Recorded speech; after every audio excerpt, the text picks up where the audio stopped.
નમસ્કાર વિદ્યાર્થી મિત્રો, ઓક્સફર્ડ સ્કૂલ ઓફ સાયન્સ શાળા પરિવારમાં આપનું સ્વાગત છે.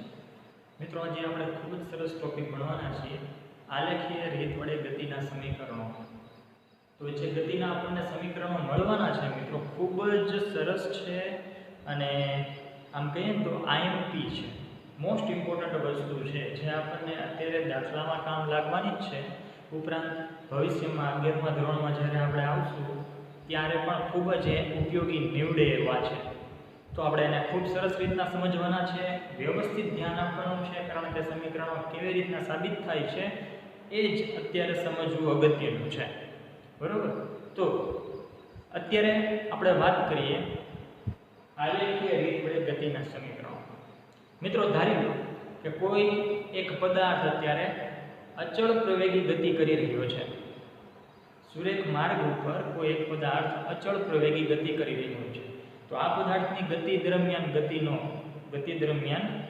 એ પદાર્થનો વેગ તેમજ ગતિ દરમિયાન તેનો પ્રવેગ, પેલું શું તો કે તેનો વેગ, બીજું ગતિ દરમિયાન તેનો પ્રવેગ, ત્રીજું શું તો કે નિશ્ચિત સમયગાળામાં તેણે કાપેલું અંતર. આ વચ્ચેનો સંબંધ દર્શાવતા સમીકરણને ગતિના સમીકરણ તરીકે ઓળખવામાં આવે છે. તો આ ગતિના સમીકરણો ક્યાં ક્યાં છે? આપણી સામે બોર્ડ સામે લખેલા છે. સમીકરણ નંબર 1, 2 અને 3 આપણને એ ગતિના સમીકરણો દર્શાવે છે. તો આવો જોઈએ. મિત્રો, પહેલા નંબરનું સમીકરણ છે v = u + at. બીજા નંબરનું સમીકરણ છે s = ut + 1/2 at². ત્રીજા નંબરનું સમીકરણ છે 2as = v² - u². તો મિત્રો, આ ત્રણ સમીકરણો ગતિના સમીકરણો તરીકે ઓળખાય છે અને આને આપણે આલેખની રીતના સાબિત કરવાના છે. ત્રણ સમીકરણો. તો એ આલેખ કેવી રીતના દોરવો અને એમાં નામ નિર્દેશન કેવી રીતના કરવું તેમજ તેનું વર્ણન કઈ રીતનું આવે, આ બધી જ વસ્તુનું આપણે ધ્યાન રાખવાનું છે ખાસ. તો મિત્રો, આપણે વાત કરીએ સમીકરણ નંબર 1. સમીકરણ નંબર 1 કોના વચ્ચેનો સંબંધ દર્શાવતું સમીકરણ છે તો કે સમીકરણ નંબર 1 એ વેગ અને સમય વચ્ચેના સંબંધ દર્શાવતું સમીકરણ છે. તો આપણને પૂછે કે વેગ અને સમય વચ્ચેનો સંબંધ દર્શાવતું સમીકરણ કયું? તો આપણે કહેવાનું કે v = u + at. એવી જ રીતના બીજા નંબરનું સમીકરણ છે એ સ્થાન અને સમય વચ્ચેનો સંબંધ દર્શાવતું સમીકરણ છે. તેમજ ત્રીજા નંબરનું સમીકરણ છે એ વેગ અને સ્થાન વચ્ચેના સંબંધ દર્શાવતું સમીકરણ છે. તો મિત્રો, હવે આ જે ત્રણ સમીકરણો છે એ આપણે આલેખની રીતના ઉકેલવા છે. તો કેવી રીતના ઉકેલી શકાય? ચાલો શરૂઆત કરીએ. પહેલા નંબરનું સમીકરણ આપણે આલેખની રીતના ઉકેલીએ. પહેલું કયું સમીકરણ છે તો કે વેગ અને સમય વચ્ચેના સંબંધ દર્શાવતું સમીકરણ. તો અહીં વેગ અને સમય વચ્ચેનો સંબંધ દર્શાવતું સમીકરણ. તો મિત્રો, આલેખની રીતના આપણે આને ઉકેલવાનું છે. તો આલેખમાં ખાસ ધ્યાન આપજો, કારણ કે ત્રણ સમીકરણો માટે આ એક જ આલેખ છે અને એ આલેખ કેવી રીતના ડ્રો કરી શકાય એ જોવાનું છે આપણે અત્યારે. મિત્રો, ધારી લો કે કોઈ પદાર્થ અત્યારે અચળ પ્રવેગી ગતિ કરે છે. અચળ પ્રવેગી ગતિ એટલે શું થાય મિત્રો? સમયના સરખા ગાળામાં વેગમાં સરખા પ્રમાણમાં વધારો થતો હોય તો તેને આપણે એમ કહીએ છીએ કે તે પદાર્થ અચળ પ્રવેગી ગતિ કરે છે. તો ધારી લો મિત્રો કે કોઈ એક પદાર્થ છે, એ પદાર્થ અત્યારે અહીંયા આપણો જે આલેખ છે કયો આલેખ છે તો કે વેગ સમયનો આલેખ છે, જેમાં y અક્ષ ઉપર વેગ અને x અક્ષ ઉપર સમય લીધો છે. વેગ મીટર પ્રતિ સેકન્ડમાં લીધો છે, સમય સેકન્ડમાં લીધો છે. હવે ધારી લો કે કોઈ એક પદાર્થ છે, એ પદાર્થ અચળ પ્રવેગી ગતિ કરી રહ્યો છે અને આ આલેખમાં એ પદાર્થ અહીંયા આ બિંદુ A થી પોતાની ગતિની શરૂઆત કરે છે. બરાબર? બિંદુ A થી પોતાની ગતિની શરૂઆત કરે છે અને t જેટલા સમયગાળામાં એ પદાર્થ અહીંયા B સુધી પહોંચે છે. t જેટલા સમયગાળામાં પદાર્થ અચળ પ્રવેગ એની અસર હેઠળ B સુધી પહોંચે છે. અહીંયા આપણે શું કીધું કે ધારી લો કે કોઈ એક પદાર્થ છે એ બિંદુ A થી ગતિની શરૂઆત શરૂઆત કરે છે અને t જેટલા સમયગાળામાં a જેટલા અચળ પ્રવેગની અસર હેઠળ એ બિંદુ b સુધી પહોંચે છે. બરોબર? તો હવે જો મિત્રો અહીંયા નામ નિર્દેશન આપશું. પદાર્થે ગતિની શરૂઆત ક્યાંથી કરી હતી? તો કે બિંદુ a થી b હતી. બરોબર? તો બિંદુ આ a થી તે લઈને o સુધીનું અંતર છે એ અંતર શું દર્શાવશે? તો કે એ અંતર વસ્તુનો પ્રારંભિક વેગ દર્શાવશે. શું કામ? તો કે બિંદુ a થી એને ગતિની શરૂઆત કરી, તેથી ઉદ્ગમ બિંદુ o થી a સુધીનું અંતર છે એ વસ્તુનો પ્રારંભિક વેગ થશે. તો લખી નાખીએ આ પ્રારંભિક વેગ છે ને u વડે દર્શાવવામાં આવે છે. અને મિત્રો પદાર્થ ગતિ કરીને કયા બિંદુ સુધી પહોંચે છે? તો કે b બિંદુ સુધી પહોંચે છે. તો x અક્ષની સાપેક્ષે બિંદુ b સુધીનું અંતર આપણે દર્શાવવું હોય તો આપણે દર્શાવી શકીએ.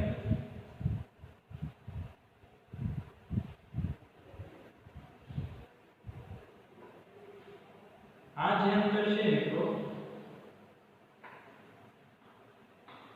બિંદુ b થી તે x અક્ષ સુધીનું એ વસ્તુની અંતિમ વેગ દર્શાવે છે. આ એક પ્રારંભિક વેગ છે. બરોબર? અને આ ગાળો છે એ વસ્તુનો અંતિમ વેગ દર્શાવે છે. અંતિમ વેગ. અને મિત્રો અંતિમ વેગને આપણે ખબર છે v વડે લખીએ છીએ. હવે મિત્રો શું કરશું? જોજો, ધ્યાન આપજો. એ વસ્તુ અત્યારે બિંદુ b સુધી પહોંચ્યું છે. તો આપણે બિંદુ b થી સમયની અક્ષ ઉપર એક લંબ દોરશું. આ રીતના સમયની અક્ષ ઉપર લંબ દોર્યો, ત્યાં આપણે નામ આપી દઈશું. અહીંયા a હતું, અહીંયા b છે, તો અહીંયા c નામ આપી દઈશું. તેમજ આપણે બિંદુ b થી તે વેગની અક્ષ ઉપર એક લંબ દોરશું. બરોબર? અને હજી સાથે સાથે બિંદુ a થી સમયની અક્ષને સમાંતર એક લંબ દોરશું. આ જે લંબ દોર્યો છે એ લંબને નામ આપણે આપશું d. અને અહીંયા જે લંબ દોર્યો નામ આપશું e. તો મિત્રો અહીં આ b થી લઈને b સુધીનો ગાળો એ શું દર્શાવશે? તો કે જોજે વસ્તુ a થી ગતિની શરૂઆત કરે છે અને b સુધી પહોંચે છે. એટલે કે a થી તે b સુધીના ગતિમાર્ગ દરમિયાન તેના વેગમાં ફેરફાર કેટલો થયો? તો કે આ અંતિમ વેગ છે, આ પ્રારંભિક વેગ છે. વેગમાં થતો ફેરફાર આટલો હશે. તો આ b થી તે d સુધીનું અંતર છે એ વેગમાં થતો ફેરફાર દર્શાવે છે. તો આપણે લખી નાખીએ b થી તે લઈને આ d સુધીનું અંતર છે એ વેગમાં થતો ફેરફાર દર્શાવે છે. વેગમાં થતો ફેરફાર. તો આ રીતના મિત્રો આલેખ આપણો કમ્પ્લીટ થશે. બરોબર? હવે મેં તમને શું કીધું? તો કે b થી તે લઈને d સુધીનું અંતર છે એ વેગમાં થતો ફેરફાર દર્શાવે છે. તો અહીં વેગમાં થતો ફેરફાર bd છે લખી નાખીએ. અહીં વેગમાં થતો ફેરફાર bd જેટલો છે. bd જેટલો છે. હા, પણ મિત્રો આ bd જેટલું અંતર આપણને અહીંયા આપેલું નથી. વેગમાં થતો ફેરફાર અહીંયા કોઈ એક સિમ્બોલથી દર્શાવ્યો નથી. અહીંયા જો અંતિમ વેગને v વડે દર્શાવ્યો છે, પ્રારંભિક વેગને u વડે દર્શાવ્યો છે, પણ વેગમાં થતો ફેરફાર દર્શાવ્યો નથી. માટે આપણી પાસે એનું ચોક્કસ મૂલ્ય નથી. એટલે કે આપણી પાસે bd નું ચોક્કસ મૂલ્ય નથી.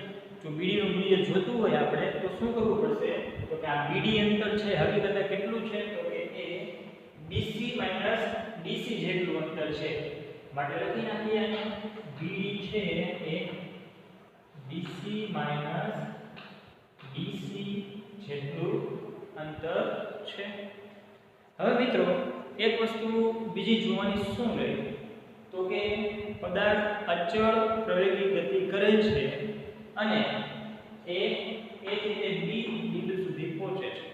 તો અહીં પદાર્થની ગતિ દરમિયાન એ થી બી સુધી જ્યારે પદાર્થ ગતિ કરી રહ્યો હોય છે ત્યારે તેનો પ્રવેગ કેટલો હશે એ આપણે જો જોઈતું હોય તો શું કરશું?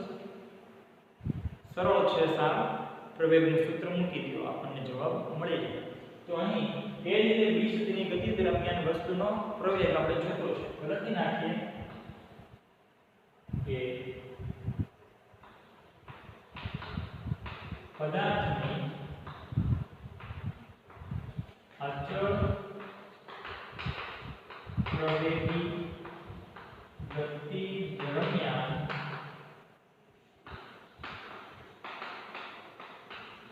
પ્રવેગ એ જતો છે. તો પ્રવેગ એ કેવી રીતના મેળવશું મિત્રો? સૂત્ર છે, પ્રવેગનું સૂત્ર શું છે? યાદ કરો, વેગમાં થતો ફેરફાર છેદમાં સમયગાળો. બરોબર, લખી નાખીએ વેગમાં થતો ફેરફાર છેદમાં સમયગાળો. તેથી પ્રવેગ a બરાબર કેટલું આવશે? તો કે જો જે મિત્રો અંશમાં શું છે તો કે વેગમાં થતો ફેરફાર. આલેખમાં જો જે વેગમાં થતો ફેરફાર એ કેટલું અંતર દર્શાવે છે? તો કે વેગમાં થતો ફેરફાર એ bd જેટલું અંતર દર્શાવે છે. એટલે કે એની જગ્યાએ આપણે bd લખી શકીએ. છેદમાં સમયગાળો. સમયગાળો જો જે મિત્રો કેટલો છે? વેગમાં ફેરફાર થયો કેટલા સમયગાળામાં થયો? તો કે t જેટલા સમયગાળામાં થયો. તેથી છેદમાં t લખીએ. મિત્રો bd ના સૂત્રમાં કરતા બનાવીએ. તેથી bd બરાબર a ગુણ્યા t એટલે કે at, જેને સમીકરણ નંબર 1 નામ આપશું. બરોબર, અહીંયા આને સમીકરણ નંબર 1 નામ આપ્યું. તેમજ હવે અહીંયા આપણે b થી લઈને d સુધીનું અંતર છે, બરોબર, અને c થી લઈને d સુધીનું અંતર છે એ હકીકતે ક્યાં બે અંતર વચ્ચેનો સરવાળો છે? તો કે જો જે એ bc જેટલા અંતરનો સરવાળો છે. તો આપણે લખી નાખીએ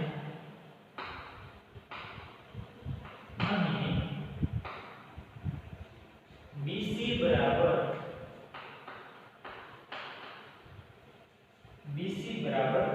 bd plus cd છે. bd plus cd છે. બીજું એ જોવાનું મિત્રો શું? તો કે જો bc અંતર કેટલું થયું? આ bc અંતર એ અંતિમ વેગ v છે. તો લખી નાખીએ અહીંયા bc બરાબર v, આ bc બરાબર v છે અને cd બરાબર કેટલું છે? તો કે cd એ શું થયું? તો કે આપણી પાસે અહીં મૂલ્ય નથી. તો અહીંયા એક વસ્તુનું ધ્યાન આપવું પડશે મિત્રો. જો જે અહીંયા આપણી સામે લંબચોરસ છે. કેવો લંબચોરસ? ABCO. તો આ જે લંબચોરસ છે, લંબચોરસમાં મિત્રો આપણને ખબર છે કે સામસામેની બાજુના માપનો સરખા હોય છે. બરોબર, એટલે કે AO બરાબર BC થાય. તો અહીંયા આપણે જોઈએ છે DC, તો DC બરાબર AO થાય. બરોબર, તો આપણે લખી શકીએ AO બરાબર DC છે. અને AO નું મૂલ્ય કેટલું છે? તો કે AO કેટલું છે? તો કે AO એ પ્રારંભિક વેગ u છે. ઓકે, બરાબર u એમ લખી શકીએ. તો મિત્રો આ જે કિંમત છે ને અહીંયા મૂકી દઈએ આપણે. તો લખી નાખીએ BC કેટલું છે? BC એટલે કે v છે. BD એમ નામ રાખીએ અને પ્લસ CD ની જગ્યાએ આ BC અથવા CD બરાબર u. તો આમાં આપણે BD ને સૂત્રનો કરતા બનાવી દઈએ તો આપણે શું સમીકરણ મળશે? તેથી BD બરાબર u છે બરાબરની ડાબી બાજુ જાય એટલે માઈનસ થઈ જશે. તો v માઈનસ u આ સમીકરણ મળે છે જેને સમીકરણ નંબર 2 નામ આપી દો. હવે શું કરશો મિત્રો, સમીકરણ નંબર 1 ની કિંમત છે એ સમીકરણ નંબર 2 માં મૂકી દઈએ. તો લખી નાખીએ અહીં સમીકરણ 1 ની કિંમત સમીકરણ 2 માં મૂકતા. તો જોજો સમીકરણ 1 ની કિંમત આ BD બરાબર 80 એ સમીકરણ નંબર 2 માં મૂકવાની છે. એટલે કે BD ની કિંમત 80 છે ને એ અહીંયા મૂકી દેશો. તેથી 80 બરાબર v - u. તો મિત્રો આ જે સમીકરણ આપણને મળશે એને માત્ર વ્યવસ્થિત લખું છું અને આમાં v ને સૂત્રમાં કરતા બનાવવું તો -u છે બરાબર ની આ બાજુ જાય તો +u થઈ જાય. તેથી v બરાબર u + 80 બને આપણને. તો v બરાબર u + 80 મળશે. અહીંયા મિત્રો જે આપણને સમીકરણ મળે છે એ આપણું પહેલા નંબરનું સમીકરણ વેગ અને સમય વચ્ચેનો સંબંધ દર્શાવતું સમીકરણ થશે. જોઈ લો આપણે પહેલા નંબરનું સમીકરણ. તો પહેલા નંબરનું સમીકરણ આ રીતના આપણે સાબિત કર્યું. બરોબર મિત્રો, ખૂબ જ સહેલું છે, માત્ર ગાણિતિક બહુ ઓછું સ્વરૂપ છે. ત્યારબાદ આપણે વાત કરીએ બીજા નંબરનું સમીકરણ. તો બીજા નંબરનું આપણી પાસે જે સમીકરણ છે એ સમીકરણ કયું છે તો કે સ્થાન અને સંબંધ સ્થાન અને સમય વચ્ચેનો સંબંધ દર્શાવતું સમીકરણ. તો સ્થાન અને સમય વચ્ચેનો સંબંધ દર્શાવતું સમીકરણ જોઈએ મિત્રો આ બોર્ડમાં આવી જાય છે. એક મિનિટ કેમેરામાં જોઈ લઉં કે એટલો ભાગ દેખાય છે ચોક્કસ. હા, દેખાય તો છે, તો આવી જશે એમાં. બરોબર. તો બીજા નંબરનું સમીકરણ આપણે એ ભાગમાં સાબિત કરી નાખીએ.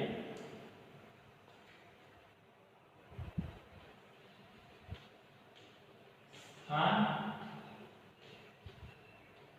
સમય વચ્ચેનો સંબંધ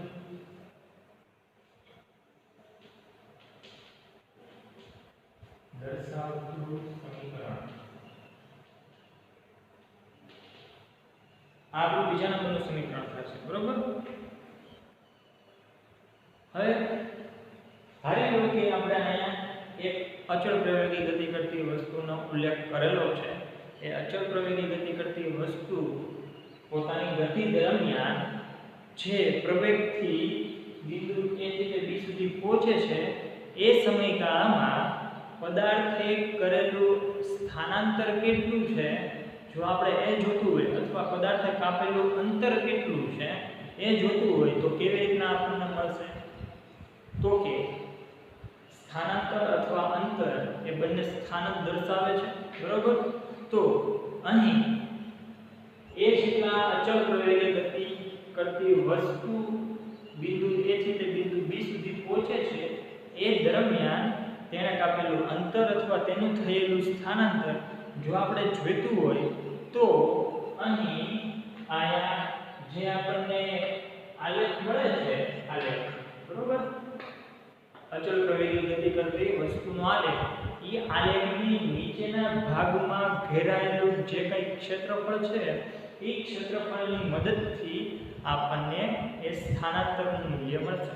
એટલે નીચેના ભાગમાં ઘેરાયેલું ક્ષેત્રફળ તો શું થાય તો કાંઈ આલેખ એ રીતે B સુધીનો આપણો આલેખ હોય એની નીચેના ભાગમાં ઘેરાયેલું ક્ષેત્રફળ એટલે આ કે આકૃતિ એ ક્ષેત્રફળ વડે આપણે વસ્તુનું સ્થાન દર્શાવી શકીએ છીએ. તો આપણે અત્યારે સીધું એ જ મેળવીએ કે અહીં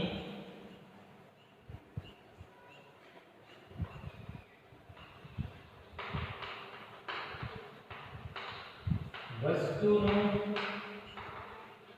સ્થાન મેળવવા માટે આલેખની નીચે ઘેરાયેલ ભાગનું ક્ષેત્રફળ દ્વારા મેળવી શકાય. મિત્રો સ્થાન ગોતવાનું છે આપણે. તો સ્થાન ગોતવાનું છે તો સ્થાનને આપણે s વડે દર્શાવીએ તો કે s છે s બરાબર શું કીધું છે તો કે અહીં આલેખની નીચેના ભાગમાં ઘેરાયેલું ક્ષેત્રફળ તો આલેખની નીચેના ભાગમાં ઘેરાયેલું ક્ષેત્રફળ એટલે કેવું છે મિત્રો જો હું દર્શાવું તો આ ભાગ છે એ આલેખની નીચેના ભાગમાં ઘેરાયેલું ક્ષેત્રફળ દર્શાવે છે આખો ભાગ બરોબર તમને દેખાતું હશે આ આલેખની નીચેના ભાગમાં ઘેરાયેલું ક્ષેત્રફળ છે તો એ અત્યારે આપણને એક ચતુષ્કોણ લાગે છે પણ કેવો ચતુષ્કોણ છે તો કે ભાઈ સરખો નથી સમલંબ ચતુષ્કોણ છે બરોબર સમલંબ ચતુષ્કોણ કયો છે તો કે AOC અને B AOCB અથવા એમ કહી શકીએ ABCO સમલંબ ચતુષ્કોણ ABCO ની નીચે ઘેરાયેલ ભાગનું ક્ષેત્રફળ એટલે કે સ્થાન મેળવવું છે આપણે તો આપણે લખી નાખીએ કે તે સમલંબ ચતુષ્કોણ ABCO ના ઘેરાયેલ ક્ષેત્રફળ જેટલું હશે ABCO ના ઘેરાયેલ ક્ષેત્રફળ જેટલું હશે તો મિત્રો અહીં જે સમલંબ ચતુષ્કોણ આપણને દેખાય છે ABCO એના આપણે જો બે ભાગમાં એને વહેંચી નાખીએ તો બે ભાગમાં કઈ રીતે વહેંચી શકશું તો કાંઈ આપણી સામે એક તો લંબચોરસ દેખાય છે બરોબર આવી ABCO એ આપણી પાસે એક લંબચોરસ થઈ ગયો તેમજ અથવા ચતુષ્કોણ પણ કહીએ ચતુષ્કોણ હાલે મારે આ દોરવામાં ભૂલ થઈ હોય શકે આપણે ચતુષ્કોણ કહીએ બરોબર તેમજ ત્રિકોણ ABD આ બંનેનો સરવાળો છે આ જે ઘેરાયેલ ભાગનું ક્ષેત્રફળ એ ચતુષ્કોણ આવી ચતુષ્કોણ અને આ ત્રિકોણ એ બંનેનો સરવાળો છે બરોબર તો ચતુષ્કોણ કયો થયો તો કે ABCO બરોબર તો આ લખી નાખીએ સમલંબ ચતુષ્કોણ ABCO ના ઘેરાયેલ ભાગનું ક્ષેત્રફળ એટલે કે બે વસ્તુનો સરવાળો કયું તો કે ચતુષ્કોણ ABCO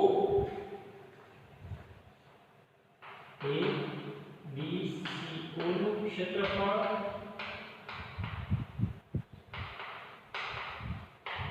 પ્લસ ત્રિકોણ ABD નું ક્ષેત્રફળ પ્લસ ત્રિકોણ ABD નું ક્ષેત્રફળ તો મિત્રો ચતુષ્કોણનું ક્ષેત્રફળ આપણે મેળવવું હોય બરોબર તો કેવી રીતે મેળવી શકાય લંબાઈ ગુણ્યા પહોળાઈ મળે જ નહીં આપણને બરોબર તો મિત્રો જુઓ જોઈએ ચતુષ્કોણ ABCO છે એનું ક્ષેત્રફળ આપણે જોઈતું હોય તો લંબાઈ ગુણ્યા પહોળાઈ કરવાથી મળી જશે તો લંબાઈ કેવી રીતે ધારી લો લંબાઈ AO જેટલી છે બરોબર અને પહોળાઈ OC જેટલી છે તો આપણે લખી નાખીએ AO એટલે કે લંબાઈ ગુણ્યા પહોળાઈ એટલે કે OC એટલે કે AO ગુણ્યા OC તમને સમજાય એ માટે આપણે સરળતા ખાતર જો લખવું હોય તો આ રીતના લખી શકાય ચતુષ્કોણનું ક્ષેત્રફળ મેળવવું છે ને તો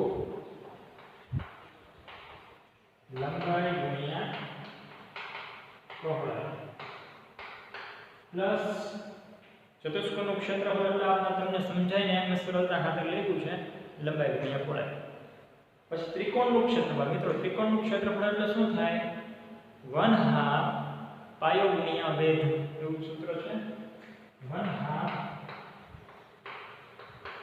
પાયો ગુણ્યા વેધ તો મિત્રો આ સરળતા ખાતર લખ્યું છે આ તો તમને યાદ જ હોય આ સૂત્ર પણ હવે આમાં કિંમત મૂકીએ લંબાઈ ગુણ્યા પહોળાઈ ચતુષ્કોણની લંબાઈ ગુણ્યા પહોળાઈ એટલે કે AO ગુણ્યા OC લંબાઈ AO ગુણ્યા પહોળાઈ OC છે પ્લસ 1/2 ધ્યાનમાં રાખીએ અને આ જે આપણી પાસે ત્રિકોણ છે મિત્રો, ત્રિકોણ કયો A B D, એમાં પાયો કયો થયો તો પાયો AD થયો, બરોબર, અને વેધ કયો થયો તો વેધ BD થયો, બરોબર, AD ગુણ્યા BD,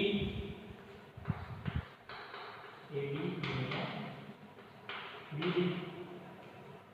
પણ મિત્રો આ બધા જે મૂલ્ય છે તો આપણી પાસે ઓલરેડી છે જ, ક્યાં છે ઓકે લખી નાખીએ. પરંતુ જોજે આ AO છે, AO ચતુષ્કોણની સામસામેની બાજુના માપ સમાન હોય માટે AO બરાબર CD થશે, અને એનું મૂલ્ય કેટલું છે તો કે U છે. પરંતુ AO બરાબર CD બરાબર U છે, આઈ CD બરાબર AO બરાબર U, બરોબર. ત્યારબાદ મિત્રો OC છે, આઈ OC સામસામેની બાજુના માપ સમાન, OC બરાબર AD થાય, અને OC અને AD શું દર્શાવે છે તો કે સમય t દર્શાવે છે. OC બરાબર AD બરાબર ટાઈમ t દર્શાવે છે. મિત્રો BD શું દર્શાવે છે તો કે આ BD છે વેગમાં થતો ફેરફાર દર્શાવે છે, બરોબર. તો BD બરાબર વેગમાં થતો ફેરફાર છે, અને મિત્રો વેગમાં થતો ફેરફાર એ આપણે જોઈ ગયા છે. BD બરાબર આઈ BD બરાબર AD છે, AD. હવે આ બધા જ મૂલ્યો છે મિત્રો એ અહીંયા મૂકી દે. સમીકરણ નંબર 1 આને લઈએ, સમીકરણ 1 માં આ બધા જ મૂલ્યો મૂકી દઈએ તો જુઓ જે તેથી S બરાબર AO કેટલું છે તો AO બરાબર U છે, ગુણ્યા OC કેટલું છે તો કે OC બરાબર T છે, પ્લસ 1/2 AD બરાબર કેટલું છે AD બરાબર T છે, BD બરાબર શું છે BD બરાબર AD છે. તો જોવો જોઈએ મિત્રો હવે માત્ર સાદુરૂપ આપવાનું, તેથી S બરાબર U ગુણ્યા T એટલે કે UT પ્લસ 1/2 અને T ગુણ્યા AD એટલે કે AD સ્ક્વેર થાય, AD સ્ક્વેર. તો મિત્રો અહીંયા આપણે પાસે જે સમીકરણ મળે છે એ સ્થાન અને સમય વચ્ચેનો સંબંધ દર્શાવતું સમીકરણ છે, જે આપણું બીજા નંબરનું સમીકરણ છે. S બરાબર UT plus 1/2 AD square, S બરાબર UT પ્લસ 1/2 AD સ્ક્વેર. મિત્રો આ રીતના આપણે બે સમીકરણ સાબિત કર્યા આ લેખની મદદથી, અને ત્રીજું સમીકરણ 2AS બરાબર v square minus u square છે એ આ જ રીતના સાબિત થાય એ આપણે અત્યારે સાબિત કરીએ, બરોબર. તો અહીંયા આપણે પહેલું સમીકરણ જે સાબિત કર્યું હતું એને અત્યારે ભૂસી નાખીએ અને અહીંયા ત્રીજું સમીકરણ સાબિત કરીએ.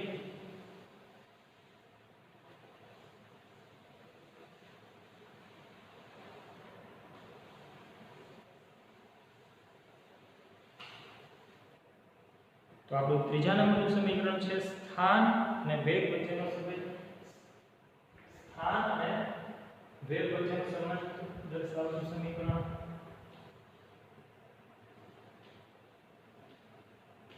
સ્થાન વેગ વચ્ચેનો સંબંધ દર્શાવતું સમીકરણ. તો મિત્રો બીજા નંબરનું સમીકરણ પણ અહીંયા સ્થાન વાળું હતું, ત્રીજા નંબરનું સમીકરણ પણ સ્થાન વાળું છે, બરોબર. સ્થાન એટલે કે આપણે S હોય તો બરોબર અહીંયા જે સ્થાન છે એટલે S આવશે. બીજા નંબરનું સમીકરણ આવતું સ્થાન સમય વચ્ચેનો સંબંધ, ત્રીજા નંબરનું સમીકરણ છે સ્થાન અને વેગ વચ્ચેનો સંબંધ, બરોબર.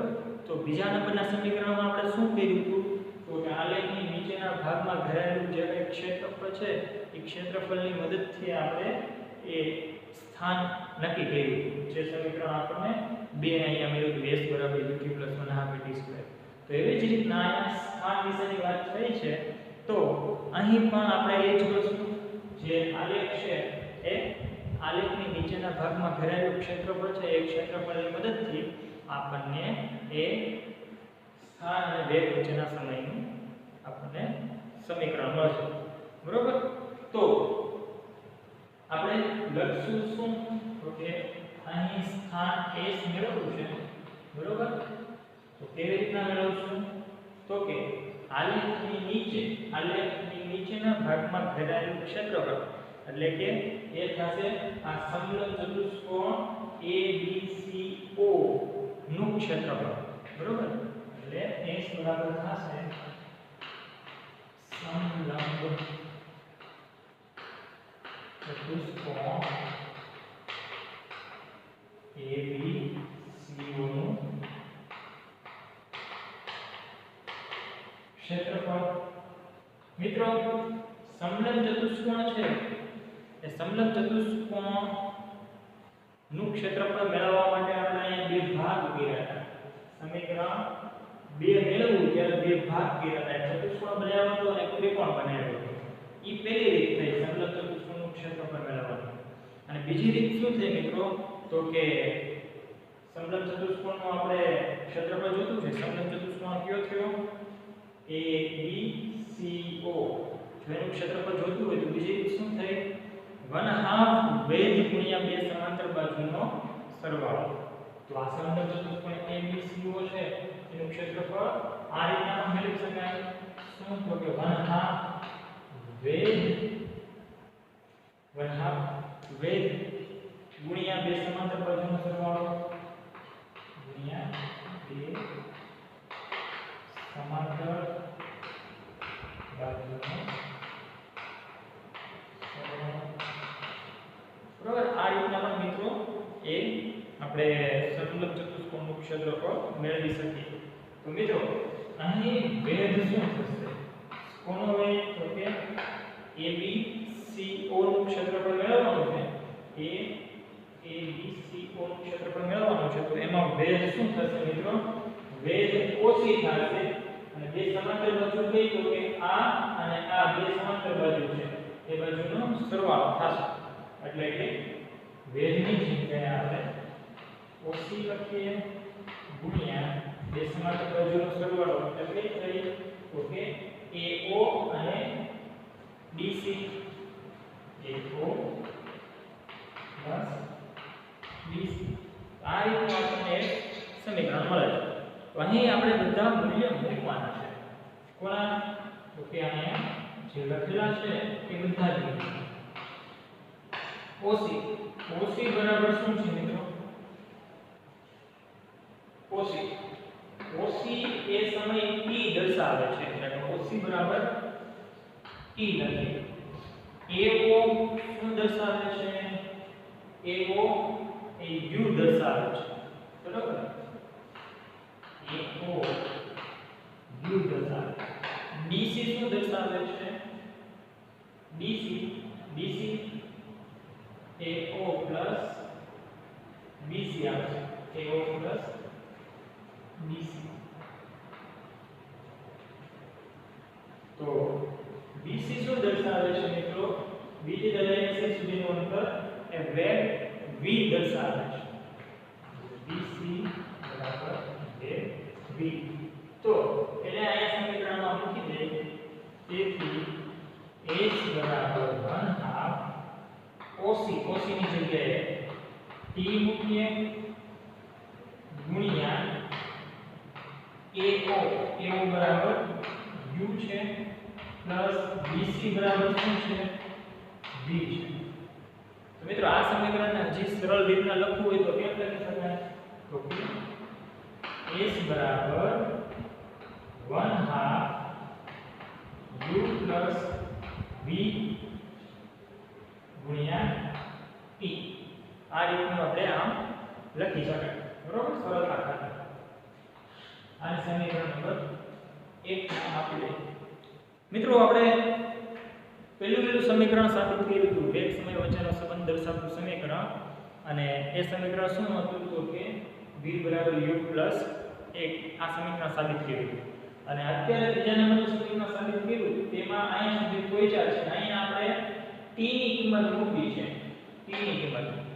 તો t ની કિંમત મેળવવા માટે આપણે શું કરશું તો કે સમીકરણ નંબર 1 જે સાબિત કર્યું હતું વેગ સમય વચ્ચેના સંબંધનું સમીકરણ q તો કે v = u + at એ સમીકરણમાં જો t ના સૂત્રનો કરતા બનાવી દઈએ અને જે કિંમત મળશે આપણને એ અહીંયા મૂકી દઈએ તો આપણે આગળ વધી શકીએ.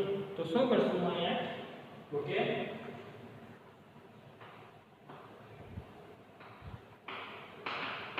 વેગ સમયના સંબંધના સમીકરણ પરથી શું હતું સમીકરણ v = u + at.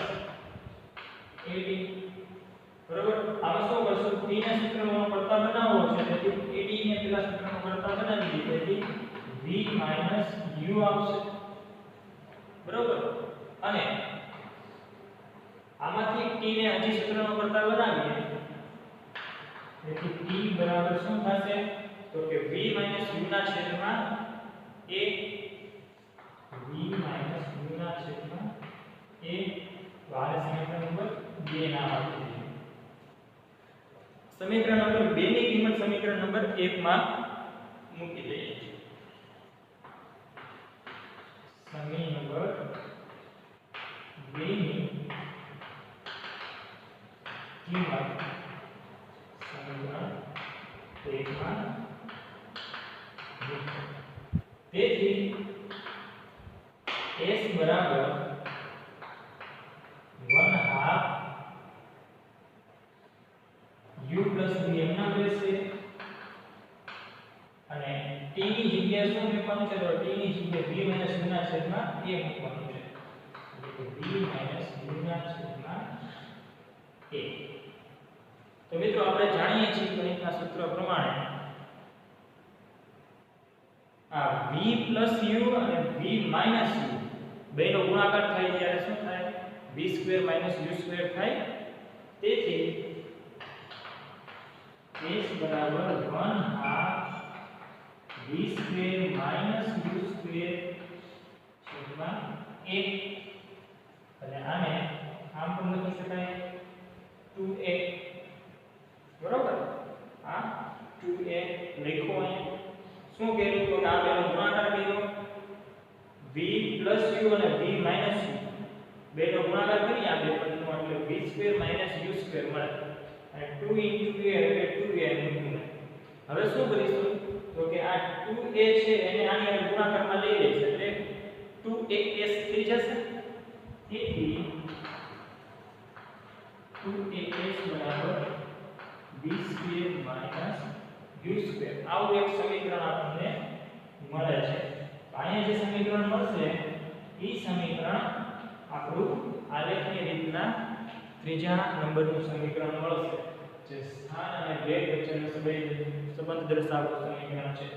2as = v² - u². 2as = v² - u².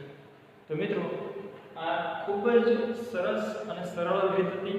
બરોબર. માત્ર માહિતી સ્ટેપ ઉપર જ આખું સમીકરણ ધરાવતા સાબિત કરવાની રીત થઈ. તો આ સાબિત કરવા સહેલા છે, યાદ રાખવા પણ સહેલા છે. અને હવે આપણે પછીના જે દાખલા ગણશું એ દાખલા આપણા 3 સમીકરણ ઉપર આધારિત જ છે. તો આ સમીકરણ તમારે ગમે એમ કરીને યાદ રાખવાના છે.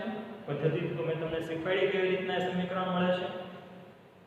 કોઈ એક તમને પૂછે એમ કે વેગ અને સમય વચ્ચેનો સંબંધ દર્શાવતું સમીકરણ તો કે v = u + at. પછી એમ પૂછે કે સ્થાન અને સમય વચ્ચેનો સંબંધ દર્શાવતું સમીકરણ તો કે s = ut + 1/2at². પછી કોઈ એમ પૂછે સ્થાન અને વેગ વચ્ચેનો સંબંધ દર્શાવતું સમીકરણ તો કે 2as = v² - u². તો મિત્રો હવે જે દાખલા ગણશું એ દાખલામાં આપણે જાતે જ નક્કી કરવાનું રહેશે કે આ 3 સમીકરણમાંથી કયું સમીકરણ બંધ બેસે છે. કારણ કે આપણને જે દાખલા આપશે એ દાખલામાં આપણને જે મૂલ્ય આપેલા હશે એ મૂલ્ય આધારિત આપણને શું મેળવવાનું છે એ કીધું હશે અને એના આધારિત આ ત્રણમાંથી કયું સમીકરણ લાગુ પડશે એ આપણે નક્કી કરવાનું રહેશે અને આપણે દાખલો સાબિત કરવાનો રહેશે. તો મિત્રો આજના લેક્ચરમાં આપણે આટલું રાખીએ, બરોબર. નેક્સ્ટ ટાઈમથી આપણે જે આને લગતા દાખલા છે આ ત્રણ સમીકરણ આધારિત દાખલા એ કમ્પ્લીટ કરશું. આભાર. અસ્તુ. જય હિન્દ, જય ભારત.